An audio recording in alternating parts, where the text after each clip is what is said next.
Hi all, my name is Shreet Sahu and welcome to Gate Q. तो यार आज के इस वीडियो में हम लोग बात करेंगे अपने सबसे पहले और सबसे बेसिक सी प्रोग्राम के बारे में। आज हम लोग बात करेंगे इस सिंपल से दिखने वाले सी प्रोग्राम की, जिसका काम है सिर्फ इस मैसेज को प्रिंट करना। यानी कि जब भी हम लोग इस सी प्रोग्राम को रन करेंगे तो ये सी प्रोग्राम हमें एक मैसेज को, एक आउटपुट को प्रिंट करके देगा जो होगा हेलो वर्ल्ड। अब सबसे पहले इस सी प्रोग्राम के हर एक लाइन को डिटेल में समझ लेते हैं। यहां पे लाइन नंबर 1 में लिखा है हैश इंक्लूड और यहां पे एक एंगुलर ब्रैकेट है। एंगुलर ब्रैकेट के अंदर लिखा है stdio.h। अब सबसे पहले समझते हैं इसके बारे में।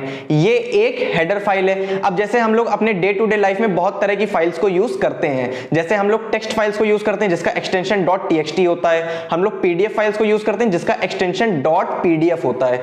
इसी तरह ये एक हेडर फाइल है जिसका एक्सटेंशन .h है।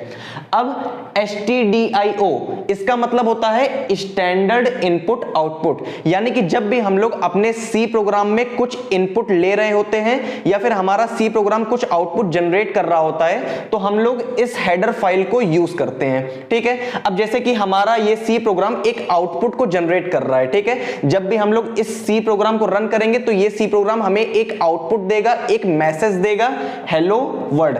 यानी कि हमारा ये सी प्रोग्राम आउटपुट वाला काम कर रहा है। तो जहां भी हम लोग इनपुट या फिर आउटपुट वाला काम करते हैं वहां पे हम लोग इस हेडर फाइल को यूज करते हैं। ठीक है, अब इस हेडर फाइल के पहले यहां पे लिखा है हैश इंक्लूड और एंगुलर ब्रैकेट में लिखा है इस फाइल का नाम। यानी कि लाइन नंबर 1 का क्या काम है? लाइन नंबर 1 की हेल्प से हम लोग अपने कंपाइलर को ये बोलते हैं कि यार कंपाइलर इस फाइल के जो भी कंटेंट्स हैं, ठीक है, इस फाइल के जो भी कंटेंट्स हैं वो हमारे कोड के साथ में इंक्लूड कर दो। तो ये इंक्लूड करने वाला काम किसका होता है? ये इंक्लूड करने वाला काम होता है कंपाइलर का। ठीक है, तो लाइन नंबर 1 की मतलब क्लियर है। लाइन नंबर 1 का सिर्फ इतना ही मतलब है कि हमारा कंपाइलर इस फाइल के कंटेंट को बाकी के कोड के साथ में इंक्लूड करता है। ठीक है, तो लाइन नंबर 1 क्लियर है। अब आते हैं लाइन नंबर 2 पे। यहां लाइन नंबर 2 में लिखा है इंट मेन और फिर एक ब्रैकेट लगा हुआ है। ठीक है, अब सबसे पहले समझते हैं इस मेन के बारे में।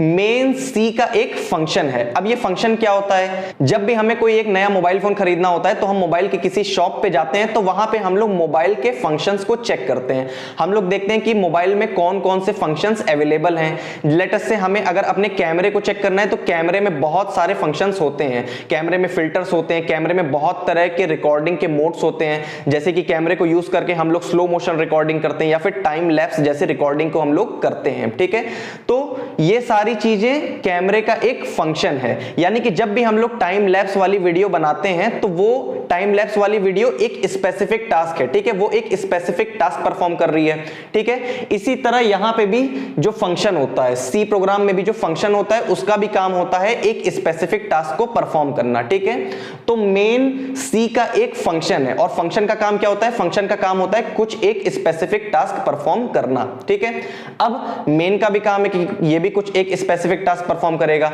अब ये क्या टास्क परफॉर्म करेगा ये हम लोग डिसाइड करेंगे। ठीक है, मेन जो भी काम करेगा ये हम लोग डिसाइड करेंगे। अब मेन एक फंक्शन है और फंक्शन के आगे यहां पे इस तरह से ब्रैकेट लगा हुआ है। ठीक है, अब मेन के पहले यहां पे लिखा है इंट। इंट का मतलब होता है इंटीजर। ठीक है, इंट मेन। अब ये इंट का क्या मतलब है? इंट का मतलब है रिटर्न टाइप। ठीक है, यानी कि मेन जो है, मेन फंक्शन अपना सारा काम खत्म करके एक इंटीजर वैल्यू को रिटर्न करेगा। ठीक है, तो ये डिनोट करता है रिटर्न टाइप ऑफ फंक्शन। ठीक है, यानी कि मेन अपना सारा काम खत्म करके एक इंटीजर वैल्यू रिटर्न कर देगा। जैसे यहां पे लिखा है रिटर्न 0। ठीक है, तो मेन अपना सारा काम खत्म करके एक 0 रिटर्न कर देगा। अब ये रिटर्न करने का क्या मतलब होता है इसको समझ लेते हैं। लेट अस से आप किसी ऑफिस में काम कर रहे हो और वहां पे आपको आपके सीनियर ने कुछ टास्क दिया। ठीक है, आपको वहां पे आपके सीनियर ने कुछ काम दिया करने को। अब आप अपना सारा काम कंप्लीट करके आप अपने सीनियर को एक मेल लिख देते हो या फिर आप अपने सीनियर को एक मैसेज कर देते हो कि आपने अपना सारा काम कंप्लीट कर लिया। ठीक है, तो उसी तरह यहां पे भी मेन जब भी अपना सारा काम कंप्लीट कर लेता है तो ये एक इंटीजर वैल्यू को रिटर्न कर देता है उसको जिसने भी इस फंक्शन को कॉल किया है, ठीक है, जिसने भी मेन फंक्शन को कॉल किया है ये अपना सारा काम कंप्लीट करके एक इंटीजर वैल्यू, एक जीरो उसको भेज देता है ये बताने के लिए कि मेन ने अपना सारा काम कंप्लीट कर लिया, ठीक है। तो ये एक एक्नॉलेज भेज देता है उसको जिसने भी इसको कॉल किया है। अब मेन फंक्शन को कॉल कौन करता है? मेन फंक्शन को कॉल करता है ऑपरेटिंग सिस्टम।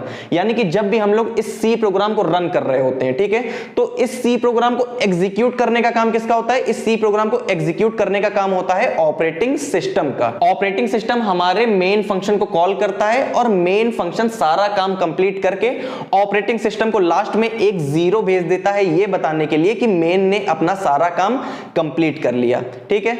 यानी कि हमारा ये सी प्रोग्राम पूरी तरह से एग्जीक्यूट हो चुका है। तो हम लोग ये भी कह सकते हैं कि ये जो मेन फंक्शन है ये मेन फंक्शन हमारे सी प्रोग्राम का एंट्री पॉइंट है, ठीक है। यानी कि जब भी कोई सी प्रोग्राम एग्जीक्यूट होता है तो उसके एग्जीक्यूशन की शुरुआत हमेशा मेन फंक्शन से होती है।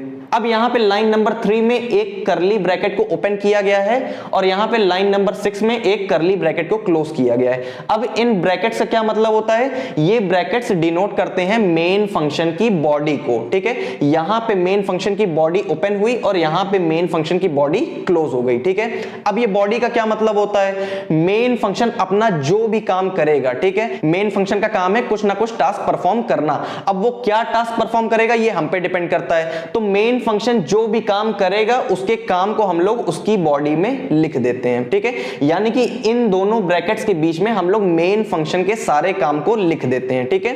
तो यहां पे इन दोनों ब्रैकेट्स के बीच में यहां पे दो लाइन प्रेजेंट है, ठीक है, लाइन नंबर 4 और लाइन नंबर 5। यानी कि मेन फंक्शन जो है, मेन फंक्शन यहां पे सिर्फ दो काम कर रहा है, ठीक है। अब सबसे पहले समझते हैं लाइन नंबर 4 के बारे में। यहां पे लिखा है प्रिंट एफ और फिर एक ब्रैकेट लगा हुआ है, ठीक है। अब ये प्रिंट एफ क्या होता है? प्रिंट एफ भी सी का एक फंक्शन है। जैसे मेन सी का एक फंक्शन है वैसे ही प्रिंट एफ भी सी का एक फंक्शन है। अब फंक्शन का काम होता है कुछ ना कुछ टास्क को परफॉर्म करना, ठीक है। तो प्रिंट एफ का काम क्या है? प्रिंट एफ का काम है चीजों को प्रिंट करना, ठीक है। जब भी हमें कुछ प्रिंट करना होता है तो हम लोग प्रिंट एफ को इन जनरल यूज करते हैं, ठीक है। अब जैसे यहां पे फंक्शन के आगे ब्रैकेट लगा हुआ है वैसे यहां पे भी प्रिंट एफ फंक्शन के आगे ब्रैकेट लगा हुआ है, ठीक है। अब ब्रैकेट के अंदर हम लोग अगर डबल कोट्स में जो कुछ भी लिखते हैं वो सारी चीजें एज इट इज प्रिंट हो जाती है, ठीक है। ब्रैकेट के अंदर डबल कोट्स के अंदर, ठीक है, डबल कोट्स में जो भी चीजें हम लिखेंगे वो सारी चीजें एज इट इज प्रिंट हो जाएगी। अब जैसे यहां पे डबल कोट्स के बीच में लिखा है हेलो वर्ल्ड, तो जब भी हम लोग इस सी प्रोग्राम को रन करेंगे तो ये एक हेलो वर्ल्ड प्रिंट करके हमें दे देगा, ठीक है। अगर हम लोग यहां पे मैसेज को चेंज कर देते हैं, लेट अस से मैंने यहां पे वर्ड को रिमूव कर दिया, मैंने यहां पे वर्ड को रिमूव करके एक कॉमा लगा दिया और लिख दिया मैंने यहां पे गेट क्यू, ठीक है। अब जब हम लोग इस सी प्रोग्राम को रन करेंगे तो ये हमें एक नया मैसेज प्रिंट करके देगा, हेलो, फिर ये कॉमा और फिर गेट क्यू, ठीक है। तो डबल कोट्स में जो भी चीजें हम लिखते हैं वो एज इट इज प्रिंट हो जाती है। अब मैं आपको एक टास्क दे रहा हूं, आप यहां पे डबल कोट्स में बैक स्लैश को ट्राई करना, ठीक है। आप यहां पे डबल कोट्स में बैक स्लैश को ट्राई करना और मुझे बताना कि ये बैक स्लैश आप प्रिंट कर पा रहे हो या नहीं कर पा रहे हो, ठीक है। इसका जवाब आप मुझे कमेंट सेक्शन में दो और अगर आप इसे नहीं प्रिंट कर पा रहे हो तो इसका रीजन मैं आपको आगे बताऊंगा, ठीक है। तो यानी कि प्रिंटएफ का काम क्या है? प्रिंटएफ एक फंक्शन है जिसका काम है चीजों को प्रिंट करना, ठीक है। अब यानी कि ये एक स्टेटमेंट है, ठीक है, ये एक स्टेटमेंट है और स्टेटमेंट को हम लोग हमेशा एंड करते हैं एक सेमी कॉलन से, ठीक है। तो यानी कि मेन फंक्शन का ये एक पहला टास्क है। अब आते हैं दूसरे टास्क पे जो कि ये है, ठीक है, लाइन नंबर 5। लाइन नंबर 5 में लिखा है रिटर्न 0, ठीक है। रिटर्न 0 को हम लोग पहले ही समझ चुके कि मेन फंक्शन अपना सारा काम खत्म करके एक 0 को रिटर्न कर देगा, ठीक है। तो यानी कि मेन फंक्शन की बॉडी में यहां पे सिर्फ दो स्टेटमेंट्स लिखे हैं। इसका ये मतलब हुआ कि मेन फंक्शन सिर्फ दो काम कर रहा है। मेन फंक्शन का पहला काम है इस मैसेज को प्रिंट करना और मेन फंक्शन का दूसरा काम है एक 0 को रिटर्न करना, ठीक है। अब यहां पे ये भी एक स्टेटमेंट है तो इस स्टेटमेंट को भी हम लोग एक सेमी कॉलन से एंड कर रहे हैं। तो यार ये एक बहुत ही सिंपल, बहुत ही बेसिक सी प्रोग्राम था जिसका काम था सिर्फ इस मैसेज को प्रिंट करना। अब यार आप लोग ये सोच रहे होंगे कि मैंने ये कोड तो एक्सप्लेन कर दिया, लेकिन इस कोड को लिखना कहां पे है? तो मैं सजेस्ट करूंगा कि इस कोड को लिखने के लिए आप लोग विजुअल स्टूडियो को यूज करें। अब विजुअल स्टूडियो को कैसे डाउनलोड करते हैं, कैसे इंस्टॉल करते हैं और वहां पे कैसे कोड को लिख करके कैसे वहां पे रन करते हैं, इसके लिए मैंने ऑलरेडी एक वीडियो बनाया हुआ है, तो आप इस आई बटन पे क्लिक करके उस वीडियो को देख सकते हैं। तो आज की वीडियो में इतना ही, मिलते हैं अगली वीडियो में।